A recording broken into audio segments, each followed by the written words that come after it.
I thought I was hired to help his son pass math. I didn't know I was about to fail a test of my OWNDMY name is Ethan, and at 24, I was balancing graduate classes, part-time research work, and a bank account that seemed permanently anxious. Tutoring wasn't glamorous, but it paid rent, and more importantly, it gave me structure. After a messy breakup the year before, structure was the only thing keeping me steady. I had only recently come out to a few close friends, and although I felt lighter for it, I also felt exposed, like the world could see something fragile in me. When Daniel first called about tutoring his son, his voice was calm, measured, almost careful.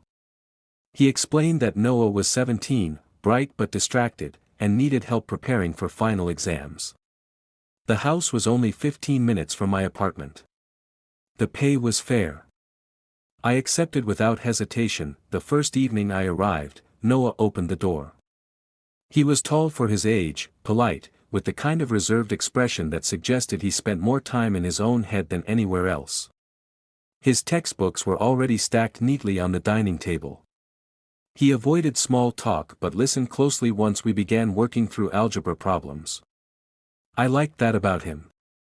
He wasn't lazy, just unfocused. Daniel stepped into the room halfway through that first session that he was older than I expected, early 40s, maybe, but carried himself with quiet confidence.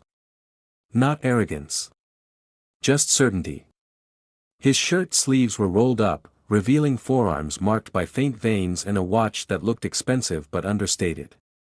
When he introduced himself, his handshake was firm, and his gaze held mine for a second longer than necessary. "Thank you for helping Noah," he said. "He needs someone patient." "I'll do my best," I replied, suddenly aware of my posture, my voice, the way I was standing. Daniel lingered for a moment before excusing himself, but I could feel that he was still present somehow, listening from the kitchen, moving deliberately, as if measuring the rhythm of the room. Over the next 2 weeks, a pattern formed. I would arrive at 6. Noah and I would review equations, practice problem sets, and break down concepts he pretended not to understand but clearly did. Daniel often passed through the dining area under the pretense of getting water or checking his phone. Each time, he asked me a question, not about Noah, but about me. "How's graduate school? Do you live nearby? Must be hard balancing work and study." They were ordinary questions, yet they carried an attentiveness that felt focused. One evening he brought coffee for both of us, setting the cup near my elbow. "You look tired," he observed quietly. "I am," I admitted with a small laugh. "It's midterm season. You don't have to push yourself so hard," he said, and there was something personal in the way he said it, as if he understood more than he should. That I brushed it off. He was just being kind. A good father. A considerate employer. Still, I started noticing things I hadn't before. The way his voice softened when he addressed me directly. The way his eyes searched my face as if trying to read something unspoken. I told myself I was imagining it. After all, I needed this job. I couldn't afford complications. Noah improved steadily. His confidence grew, and with it, our sessions became smoother. Daniel praised his progress but often looked at me when he did, as though I were the real achievement. Then came the night the power went out. A storm had rolled in unexpectedly, rattling the windows and dimming the lights before everything went black. Noah muttered in frustration and offered to find candles in the hallway closet. His footsteps disappeared down the corridor, leaving Daniel and me alone at the table. In the sudden hush, the house felt different in the dark, smaller, more intimate.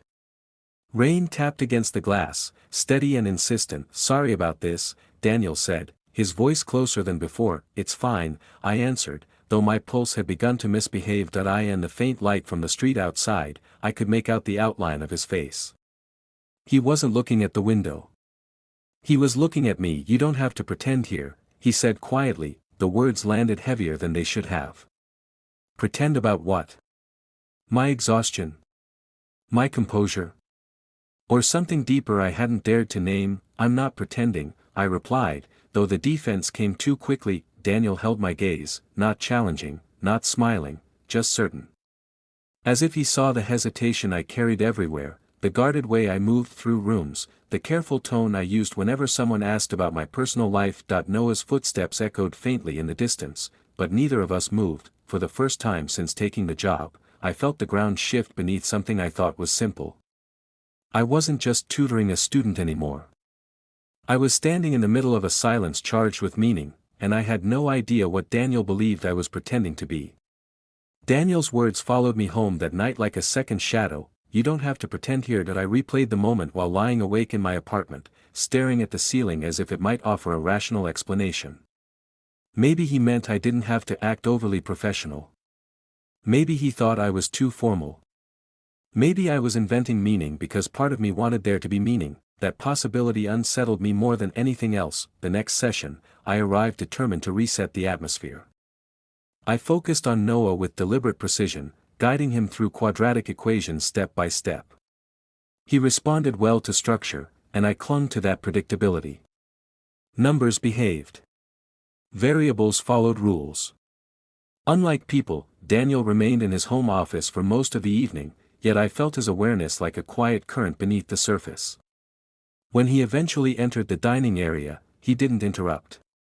He leaned against the doorway, watching as Noah solved a problem correctly without assistance. That's progress, Daniel said, pride evident in his voice. Noah gave a small shrug, but his eyes flickered with satisfaction. It's Ethan, Daniel continued. He explains things differently. There was gratitude in the statement, but also something more personal, as though the compliment carried weight beyond academics. I nodded politely, unwilling to linger in it. After Noah finished and excused himself to take a call from a friend, Daniel remained at the table. The air felt still again, though this time there was no storm to blame. You're good with him, Daniel said, he just needs focus, I replied. Daniel studied me with that same steady gaze. You're very focused. The observation felt less about tutoring and more about how tightly I held myself together. I have to be, I answered carefully. He gave a faint smile. That sounds exhausting. The word struck deeper than I expected. Exhausting. Yes. Guarding my tone. Measuring my gestures. Calculating how much of myself to reveal in any room. It was a habit formed from years of uncertainty. Daniel pulled out a chair and sat across from me, not too close, but not distant either. After my divorce, he said quietly, I realized how much pretending I'd done. You can build an entire life around who you're supposed to be. The confession shifted the ground between us. It wasn't flirtation. It was vulnerability. I'm sorry, I said, unsure what else to offer. He shrugged slightly. It taught me something. When you spend years ignoring parts of yourself, they don't disappear. They wait. His words carried a careful weight, as though he were placing them deliberately on the table between us. I understood what he wasn't saying. Or at least I thought I did. I try not to ignore things, I replied, though the truth was more complicated. Daniel's eyes softened. That's rare. Noah's voice echoed faintly from the hallway, and the spell fractured. Daniel stood, straightened his sleeves, and the father returned seamlessly.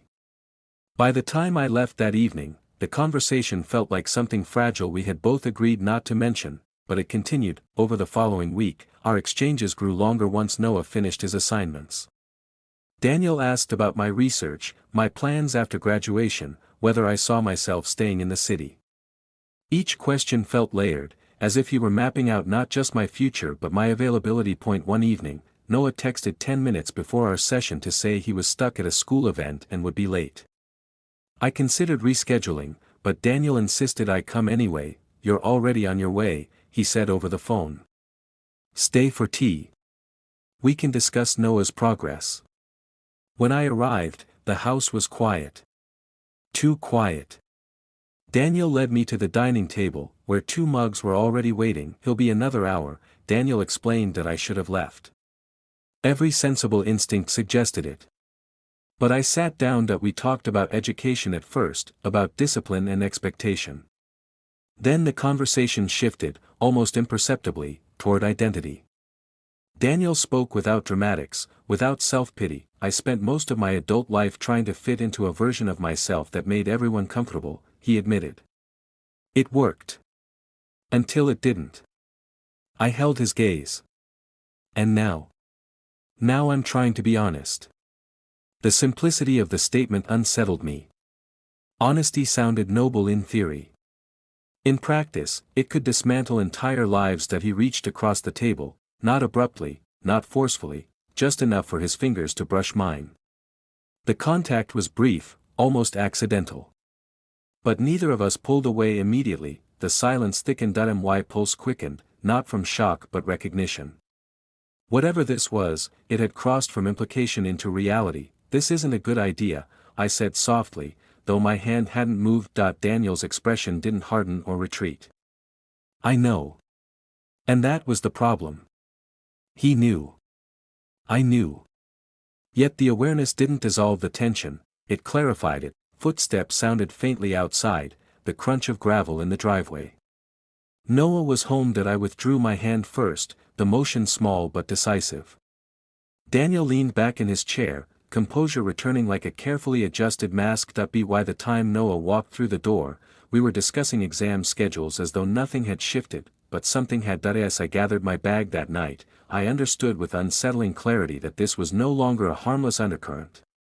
It was a choice forming, slow and deliberate, and I wasn't sure how much longer I could pretend not to see it.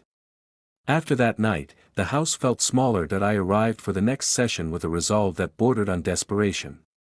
I would tutor Noah. I would be polite to Daniel. I would leave. That was the structure. That was the rule. Noah sensed something before either of us admitted it. He glanced between his father and me more than usual, his pencil hovering above unfinished equations. His concentration faltered, and I overcompensated by explaining concepts too thoroughly, my voice steadier than I felt. Daniel remained distant throughout the session, seated at the kitchen island with his laptop open, though he wasn't typing. His restraint was almost more intense than his attention had been. It created a silence that pressed against my ribs. When Noah finally packed up his books, Daniel cleared his throat. "Noah, could you give us a minute?" Noah hesitated. It was brief, but I noticed. Then he nodded and disappeared down the hallway. The moment the door closed, the air shifted. Daniel walked toward the dining table, stopping across from me. He didn't reach out this time. He didn't soften his voice. He simply looked tired. "I don't want to make this complicated," he began. "It already is," I replied, surprising myself with the firmness in my tone. He exhaled slowly, as if he had rehearsed this conversation and still found himself unprepared. "You're right." The admission steadied me. Daniel leaned his hands on the back of a chair. "I haven't felt understood in a long time, Ethan. Not in my marriage. Not after. When you're around," he paused, searching for language that wouldn't collapse into confession. "I don't feel like I'm performing." His honesty was disarming because it wasn't dramatic. It was simple. And simplicity is harder to argue with. I swallowed. "That doesn't make this right." "I know." His response came quickly, but not defensively. "I would never want to hurt Noah. Or put you in a position that damages your reputation." Yet here we were. The truth settled between us. Whatever this connection was, it existed in the shadow of responsibility. I wasn't just a young man navigating attraction. I was his son's tutor. I was in his home because he trusted me. "Noah looks up to you," I said quietly. "He's starting to focus. He believes in himself more." Daniel's jaw tightened. "That's because of you. And if this crosses a line," I continued, holding his gaze, "that trust disappears." The weight of the word trust changed his expression. It pulled him back into the role he could not afford to abandon. "I don't want to live dishonestly anymore," Daniel said, softer now. "But I don't want to destroy what I've built either." "Those aren't the only two options," I replied. He studied me carefully. "What are you saying?" I felt the answer before I formed it. It hurt precisely because it was the responsible one. "I'm saying I should stop tutoring Noah." The silence that followed was heavy but clean. Not charged. Not reckless. Just inevitable. Daniel straightened, as though bracing against something physical. "You don't have to quit." "Yes, I do." My voice didn't shake this time. If I stay, we'll keep pretending nothing's happening. And we both know that isn't true. For a moment, I saw the conflict on his face, the pull between desire and duty, between honesty and consequence. It made him human. It also made him dangerous to himself. You make me feel, he stopped, then began again. You remind me of who I am. The confession landed gently, without pressure. Then hold on to that, I said. But don't attach it to me. Footsteps sounded faintly in the hallway again. Noah moving in his room. A reminder of why this conversation mattered. Daniel nodded slowly. Not in defeat, but in recognition. When will you tell him? I'll message him tonight, I answered. I'll say my schedule changed. That he doesn't need me anymore. A small, almost ironic smile touched Daniel's lips. He still does. Not the way you think. The words hung there, not cruel, just factual. That I gathered my bag and moved toward the door. Daniel didn't stop me.